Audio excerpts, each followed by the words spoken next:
So yes, it's a joy to be able to share some of my own interests and work with everybody. And Violetta covered a lot of the things that I'm most interested in. I guess ancient future wisdom really captures this, that we seem to be moving into an extraordinary phase of human evolution that in a way is going to restore many of the principles that were kind of recognized in human species across time, the core principles that are fundamentally about our innate, not connection to nature, but we are nature, we are the land. So it's very much about uniting the inner and the outer. And across the world, across all the projects I'm working with, everybody is starting to say we need to look at the worldviews and the narratives that we're using. So I've been very involved over the last couple of years in particular, exploring this. But what we're really understanding is that flourishing and well-being is always relational.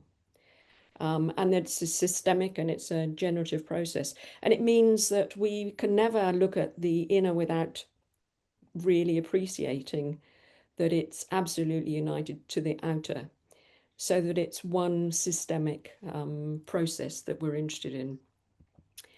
And for the last 2 years, I've been commissioned by the Galileo Commission to run the Worldviews study. So we're doing a 3 year worldview study, and that's examining in some detail the difference between the worldviews of modern civilization and the worldviews across time, and then saying, as we're moving into the future, what does this say about the worldviews that we're moving into? And we're saying we're moving into a unitive approach, but it actually is about allowing a multitude of different ways of being and knowing to coexist.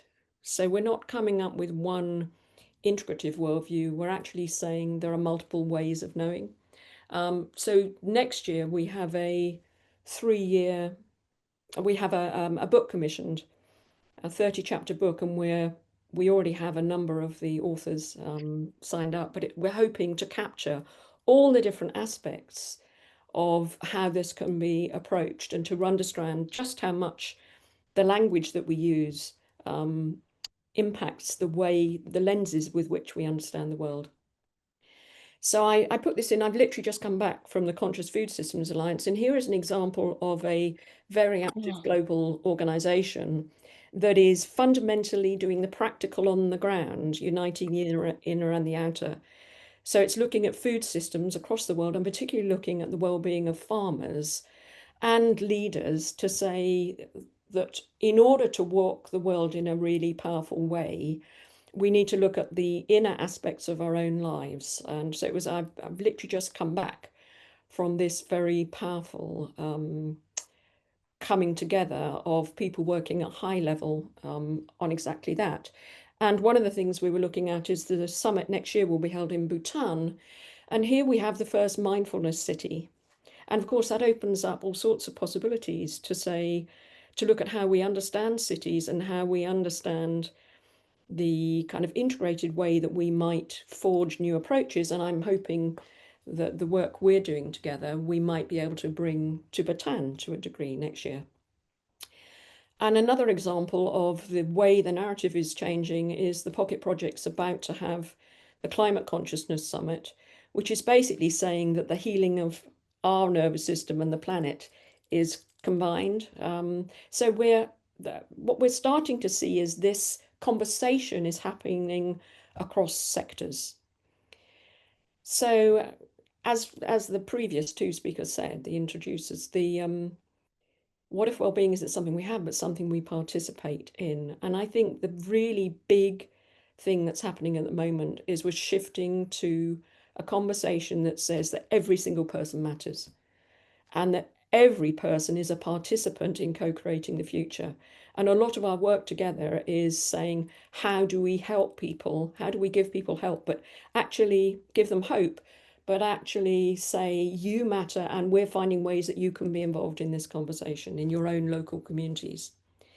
So it very much is one human family and one living planet. And this is a project that I lead, where we're starting to see lots of different elements, and ELCA is involved in this, we're seeing lots of different sectors running research projects that are starting to look at this ancient feudal wisdom kind of approach. And this is, I say, not only is this happening across sectors, but this we're actually seeing across the world lots of people working in the media wanting to be involved in changing the story. So they feel that they no longer want to be held in the fact that they can only get paid for selling stories that are perpetuating the old narrative. And I'm involved in quite a few conversations at the moment about how we could bring everyone from documentary makers to journalists to people working on Instagram to young people who feel that they are content providers. How could we all come together to help change the narrative? And the other thing that's also taking place is very much a move towards a unitive narrative and worldview. And there's been part of the evolutionary leaders group have had a SDG thought leader circle that's been looking at this in some detail that I've been involved in. This is my own project. My interest has been how do you optimize flourishing, but how do you show that flourishing is an ecosystemic process beyond the human? So I'm about to evolve. We're working on a newly revamped website, and this is you're the first people that have actually seen a glimpse of what our new website might look like. But it is really saying that everybody's unique, that matters. We live in a nested state of wholeness, but it does mean that our smallest, every single simple choice is impacting the whole, and how important that is. So, as I say, these are the first designs that we've been playing with for my own project. And this is a framework that I've been working on for some years now, which is really providing a framework that enables other well-being models to be evaluated against whether or not they are approaching things systemically. So these are aspects of my own work. Ultimately, I think it is about ecological belonging. Now I can't see, let me see if I can move that. And I just thought of the questions that we might want to think about. So, and particularly to do with ELCA, where do we feel at home and why? Why does this place feel different to me than another? Why do I feel I can almost have a sigh of relief when I drop into this place? What is trying to be expressed through us uniquely, with every single one of us completely unique in what we feel and what our hearts are telling us? What stories and narratives are we telling ourselves? What stories and narratives have we had in the past that are perhaps no longer serving the future? What practices and rituals do we have that we don't even think about, but actually they really matter to how we experience ourselves in the world and our sense of belonging? How we come to know and share knowledge, what's been passed down, more particularly, what do we want to pass forward? And what has value and meaning for future generations?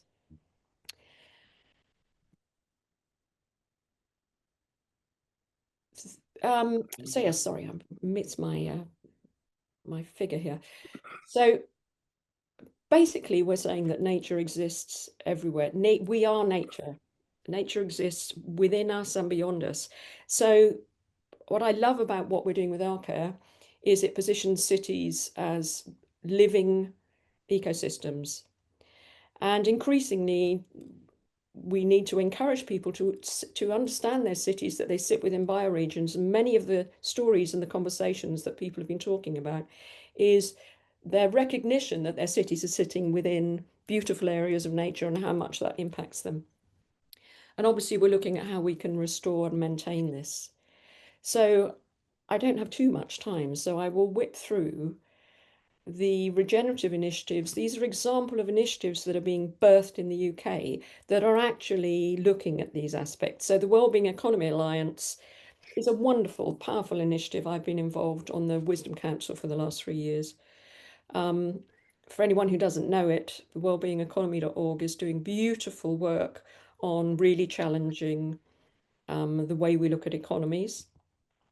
The Transition Network is a very established, now international network that looks at local communities and how we can strengthen local wealth.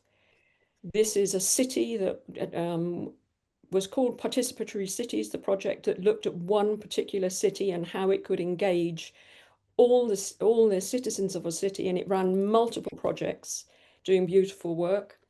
I literally just come out yesterday of a presentation of someone working in Salford they're exploring in really great detail community wealth, and they have fantastic resources that they're sharing. This is a collaborative called the Visionaries, which is really helping to understand communities and their connection to nature.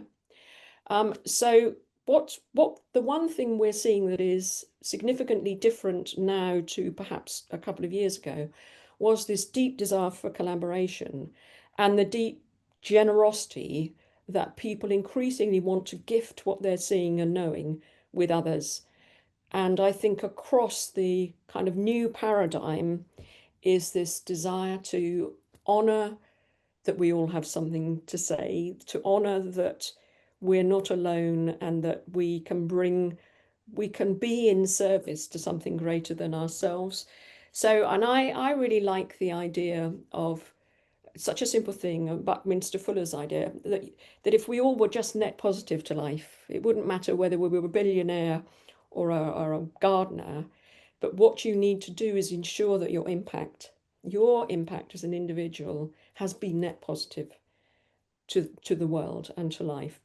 So I love the idea that it's about making it really simple, that we are a uniquely choice-making species above any other species that's ever existed, which means at every single moment we have the choice to move towards the kind of future that we're also interested in, or to move back to old ways of being and knowing.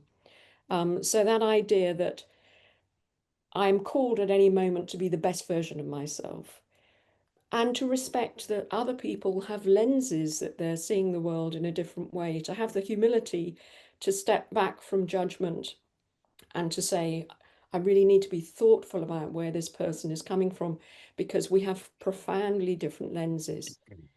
And understanding we're nested in community, and then understanding that we are part of this absolutely extraordinary life that is carrying on around us. And I love the little Dumbledore thing in Harry Potter. It's just as I was watching a Harry Potter film. It's not our abilities that show who we really are, but our choices. And I think that's absolutely right. And that's what makes human beings so different. And yes, I thought I'd end with this. Remembering to belong through body, land, lineage, and love, because ultimately I think it's about love and being love in action and supporting others to be love in action. So yes, I'm delighted to be part of this group. I'm delighted to bring my work to this group, and you can see my details at the bottom of the slide. I hope I've been on my 10 minutes.